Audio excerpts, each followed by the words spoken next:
বাঙালি জমি কিনবে 10 লাখ টাকা দিয়া, কিন্তু পাহাড়ে কিনতে পারবে না 2 লাখ টাকা দিয়া। সমস্যা আমার না, সমস্যা ওদের। ওরাই চাচ্ছে এই চুক্তিটা বাতিল করতে। তা আমাদের একটা ঐক্যের মধ্যে আসতে হবে। তাদের নিয়ে মনে করেন চাকমা একজন, মারমা একজন, ত্রিপুরা একজন, বাঙালি একজন, আর যে ছোটো ছোটো জাতি আছে চাক, খিয়াং, কুকি, মিজু, মানে পাংখু, এদেরকে নিয়ে আমরা যদি একটা প্ল্যাটফর্ম করি, এটা দরকার।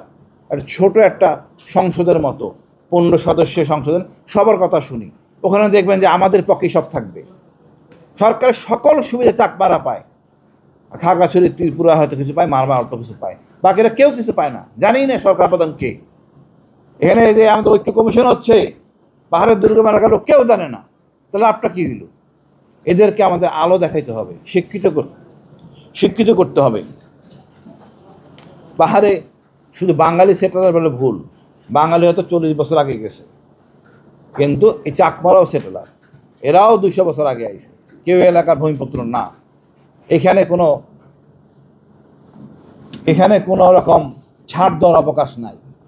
আমার অসংখ্য যুদ্ধ পাহাড়ে, আমি পাহাড়ে যুদ্ধের জন্য বীর প্রতীক। শেখ হাসিনা কী করছেন, উনি ক্ষমতায় এসে চুক্তি করে সকল বীর প্রতীক খেতাব সব বন্ধ করে দিয়েছেন। তো অফিসারের উৎসাহ পায় না যে কাজ করব, উৎসাহ পায় না, কোনো ইনসেন্টিভ নাই সেনাবাহিনীর জন্য কাজ করার।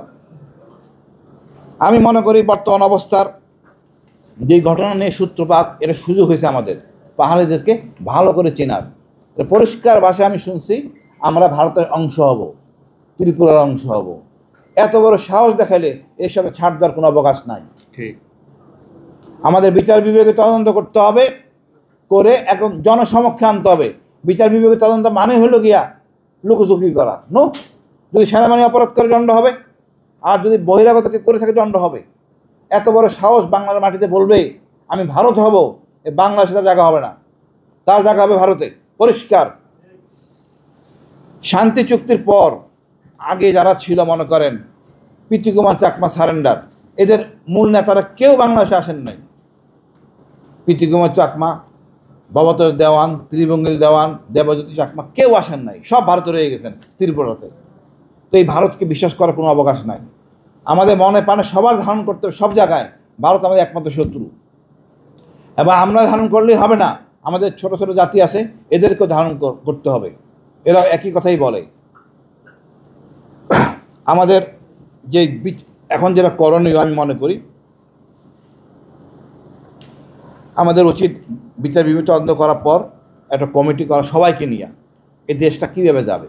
এটা পার্বত্য এলাকা, এখানে যে সুযোগ সুবিধা হয় শুধু চাকমারাই ভোগ করে, বাঙালিরা ভোগ করে না। আজকে আমাদের বয়স 40 বছর হয়ে গেছে। পাহাড়ের সকল সুবিধা সমমর্যাদার ভিত্তিতে, সম অধিকারের ভিত্তিতে হবে, সবাই সম অধিকার পাবে।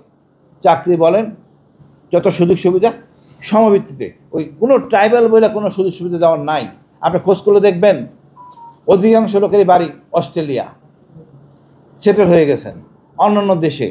আলটিমেটলি কিছুদিন পর দেখা যাবে এখন আমরা 51%, আমরা 60%, 70% হয়ে যাব। তবে আমরা হিংস্র হতে পারবো না বর্তমান সমাজে। এখন আর আগের দিন নাই। আমরা মানবতা, ভালোবাসার মধ্যে দিয়ে আমরা সবাইকে আপন করে নিব, যাতে আমরা কোনো রকম অশান্তি ছাড়া বসবাস করতে পারি। তো যে আলামত সৃষ্টি করছেন, গাড়ি ভাঙছেন, সেনাবাহিনীর স্লোগান দিয়েছেন ভারতের পক্ষে, আমরা এই জায়গায় কঠোর হব। এই জায়গাটা কিছু না, রামগড় থেকে শুরু করে পানছড়ি পর্যন্ত এই জায়গাটাই হলো ইউপিডিএফের। এই জায়গাটাই ছিল প্রীতিকুমার চাকমার জায়গা। এরা প্রথম থেকেই স্বাধীনতা, মানে আমাদের স্বাধীনতার বিপক্ষে। আর রাজা যিনি ছিলেন, ইনি যে বিয়ে করছেন, পরবর্তী বিয়া ইয়ানই তো নাম, মানে উনি রাখাইন বংশোদ্ভূত, হাড়ভাঙ্গা, চরকরিয়া হাড়ভাঙ্গা এলাকার নারী। এই নারীটা হলো উচ্ছৃঙ্খল, রাখাইন বংশোদ্ভূত, অর্থাৎ মগের চরিত্র আপনারা জানেন। মগের রাজ্য, মগের মুল্লুক। এই মগের কাজে এইটা ভালো জিনিস, মগের দেওয়া। মগের সাথে কোনো চুক্তি হয় না, ওর বউ কোনটা বোন কোনটা কিছু চিনি না, এটাই মগ। তা আমাদের চিন্তা ভাবনা করে আমরা সঠিক পথে যাব। আমাদের দরকার শিক্ষিত জনগোষ্ঠী, আমাদের দরকার ভালো মিডিয়া, সত্য কথা উত্থাপন করতে পারি, মিথ্যা ছাড়া দরকার নেই। এটা সুন্দর সুযোগ পাইছি। অর্থাৎ ওখানে ডাক্তার জয়া চাকমা উনিই বলছেন রেপ হয় নাই। ওনার রেপের সিস্টেম, উপজাতি রেপের দণ্ডটা অনেক কম, আমাদেরটা হলো গিয়া অনেক কঠিন। সুতরাং উনি ওনার এই দণ্ড করে ওনার যেন করুক গিয়ে, আপত্তি নাই। এখানে আমরা কিছু আপোষ করে নিতে পারি, যদি বললাম কমিটি করে তারা যদি তার বিচারে করবে, কিন্তু সরকারের মূল যে ধারা এর বাইরে যেতে পারবে না।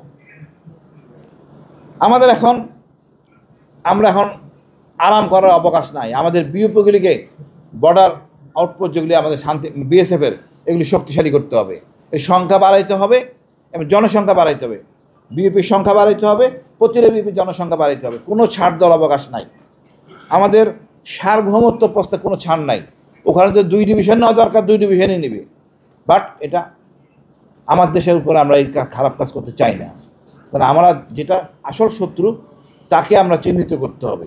এই চিহ্নিত করার প্রধান শর্ত হলো গিয়া লোভ। আমরা যদি সুযোগ দেই একটা চাকরি, নিরাপত্তা, অসংখ্য ট্রাইবাল আছে দেখাই দেবে এই লোকটা শত্রু। কোনো সাধারণ ট্রাইবাল আমাদের কেউ কিন্তু অশান্তি চায় না। এই কিছু উচ্ছৃঙ্খল নেতা আছে আমাদের সমতল আছে, এরাই সকল সমস্যা করে। একই সাথে সশস্ত্র বাহিনী, পুলিশ, মিডিয়া যারাই আছে সাফল্য আনবে, পুরস্কার থাকবে। কেমনে কাজ হয় না দেখেন, অবশ্যই কাজ হবে। জেএমবি দমনের সময় আমি চিটাগাঙে ছিলাম, সুরা সদস্য ধরতে পারলে 10 লাখ।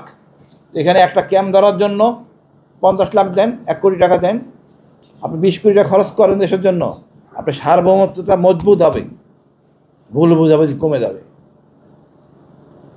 আমাদের গোয়েন্দা একটা বাহিনী বানাইতে হবে সেপারেট, হিল ট্যাক্সের জন্য। তথাকথিত গোয়েন্দা বাহিনী সমতলের মধ্যে হবে না, এখানে দলীয়করণ হবেই কম বেশি। আমাদের চরিত্র খুব খারাপ, আমরা তেমন কোনো সংস্কারই করতে পারি নাই। তা আমি মনে করি পার্বত্য চট্টগ্রামের জন্য সেপারেট একটা গোয়েন্দা সেল হইতে হবে।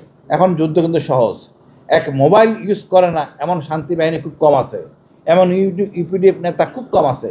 ওই ইউপিডিএফের ওই মোবাইল দিয়ে ধরা সম্ভব। আমাদের এত 15টা বছর আমরা এই বিরোধী দল নিয়ে ছিলাম ব্যস্ত, আর কোন হুজুরদের ধরা নিয়ে ব্যস্ত, কোন হুজুরের দাড়ি বড়, কোন হুজুরের দাড়ি ছোট, এগুলি নিয়ে আমরা কাজ করছি। এই সব বিষয় নিয়ে কাজ করি নাই, তার শিক্ষা আমরা পাইলাম। আমাদের এখন উচিত হবে হিল ট্যাক্সের জন্য সেপারেট গোয়েন্দা সংস্থা বানানো। আমাদের মিডিয়া সেল বানাইতে হবে, শক্তিশালী মিডিয়া সেল। আমরা শান্তিপ্রিয় ট্রাইবাল আছে, এই চাকমাদের মধ্যে অনেক ভালো চাকমা আছে। আমাদের মনীষ দেওয়ান স্যার দেখছেন কী বলছে, কর্নেল মনীষ দেওয়ান, এরকম অনেক ভালো মানুষ আছে, তারা এই অশান্তি চায় না।